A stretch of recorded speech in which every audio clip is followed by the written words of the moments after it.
Saya di PSI aja, nggak usah ke P3. Jadi ceritanya begini, PSI digosipkan bakal punya ketua umum baru. Pak Jokowi, P3 digosipkan juga bakal punya ketua umum baru. Jokowi lagi.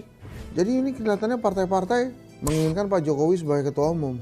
Kan ini serunya ya di sini. Kenapa kemudian sosok Jokowi ini diperebutkan? Kalau menurut saya ada 3 tuh alasannya. Yang pertama, dia ini masih jadi center point-nya Indonesia. Jadi masih banyak pengagum-pengagum Jokowi yang kelihatannya tuh bakal ngikutin apa kata dia. Jadi kalau kata Jokowi pilih PSI, pilih PSI. Kalau kata Jokowi pilih P3, pilih P3. Anggapan orang PSI sama orang P3 begitu mungkin. Nah, kemudian yang kedua, opsi yang kedua ini. Kan sudah jadi rahasia umum kalau ini suka begini-begini saya nih. Sudah jadi rahasia umum kalau partai politik itu butuh logistik, butuh uang untuk perhelatan atau ikut kontestasi politik di Indonesia. Nah, makanya kemudian mulailah bermunculan calon-calon ketua umum yang tajir-tajir. Mungkin juga dianggap Pak Jokowi tajir. Kan pernah bilang.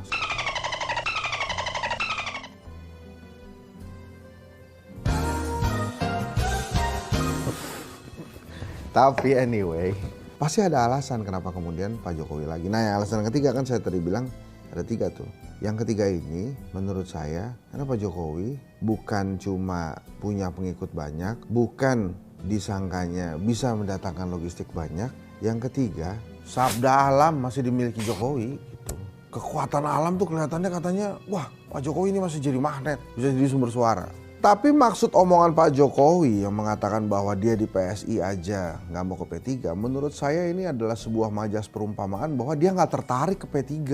Apakah kemudian dia tertarik ke PSI? Menurut saya nggak juga. Kan kita pernah bahas. Masa iya Pak Jokowi masih mau menjadi pembuat sejarah baru? Ada bapak yang diwariskan partai politik oleh anaknya, kan ketuanya Kaisang. Kalau diwariskan ke Jokowi kan baru, belum pernah ada dari anak warisin partai politik ke bapaknya. Ada anak wariskan partai politik, nggak gitu lagunya ya. Jadi nggak mungkin kalau menurut saya.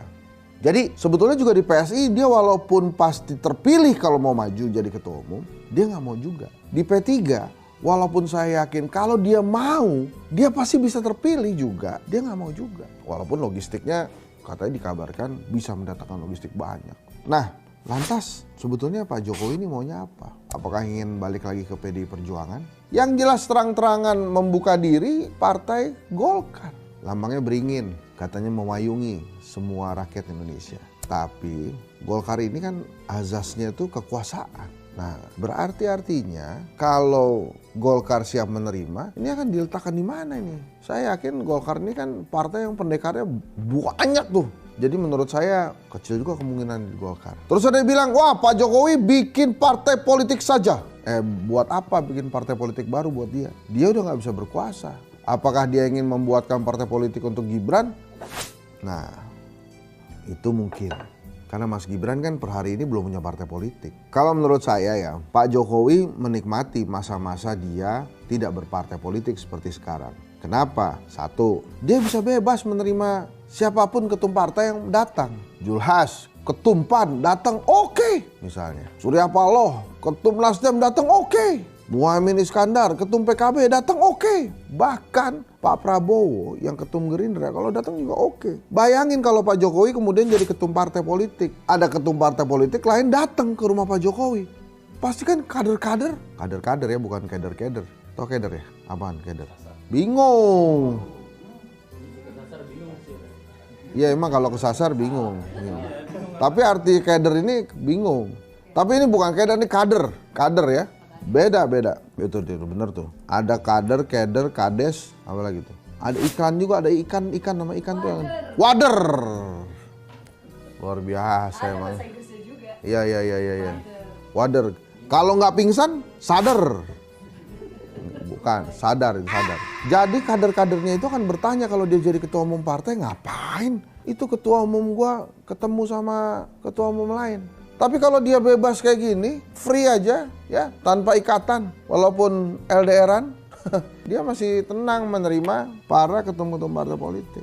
Lantas gimana langkah Pak Jokowi di partai politik selanjutnya? Kalau menurut saya, nah ini ya, nih teman-teman nih asal tahu aja kondisi studio pada saat saya mengatakan, lantas bagaimana kira-kira Pak Jokowi di partai politik? Ini langsung tim Satgas Kritik langsung berguncing. Ngomongin nebak-nebak, ngapain sih pakai kacamata hitam segala?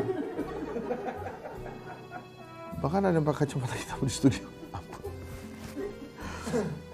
Nah, jadi memang ini langkah-langkah Pak Jokowi ini selalu menjadi pusat perhatian. Kenapa? Karena dia tetap ada di tatanan politik Indonesia. Misalnya, ijazah Pak Jokowi itu membuat dia tetap berada di tatanan atas politik Indonesia. Baru-baru ini TV One sendiri mengangkat, apakah Prabowo di bawah bayang-bayang Jokowi? Nah, itu Jokowi lagi. Satgas Kritik ngomongin Jokowi lagi. Jadi maksudnya memang dia ini tetap menjadi pusat perhatian gitu. Sulit juga memang membuat posisi Jokowi seperti SBY setelah tidak lagi menjabat presiden, atau Megawati tidak lagi menjabat presiden, atau bahkan Pak Habibie atau Soeharto tidak lagi menjabat presiden. Pak Jokowi kerap diajak ngomong, kerap menjadi pusat perhatian. Kenapa? Karena memang banyak sekali, satu ya ini menurut saya, banyak sekali kontroversi-kontroversi yang belum selesai, yang kemudian ingin selalu dibahas dan dibicarakan oleh orang. Yang kedua ya tentu saja, Mas Gibran wakil presiden. Ya gimana orang anaknya masih jadi wakil presiden, ya pasti sulit ya, tidak diomongin. Nah balik lagi yang tadi, apakah kemudian Pak Jokowi akan bikin parpol? Menurut saya sih enggak. Dia pernah bilang bahwa dia mau bikin partai perseorangan, tapi itu lebih ke kritikan dia kepada sistem partai politik di Indonesia saat ini. Jadi gitu kira-kira teman-teman. Ini tentang Pak Jokowi, apakah kemudian menerima P3, menerima PSI, saya rasa enggak. Tapi kalau P3, sudah terang-terangan kan, Ketua Majelis Pertimbangan P3 itu bilang kalau bisa yang tokoh dan toke.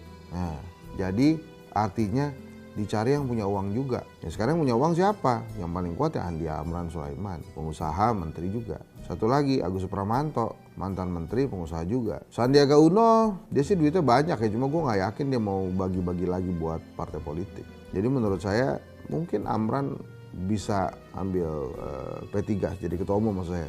Mardiono gimana yang PLT ketua umum itu? PLT-nya lama banget tuh, dia bertahun-tahun. Sulit ya karena waktu dia jadi PLT itu P3 nembus Senayan, gagal nembus Senayan, jadi pasti banyak catatannya. Terima kasih sudah menyimak pembahasan kita kali ini sampai akhir.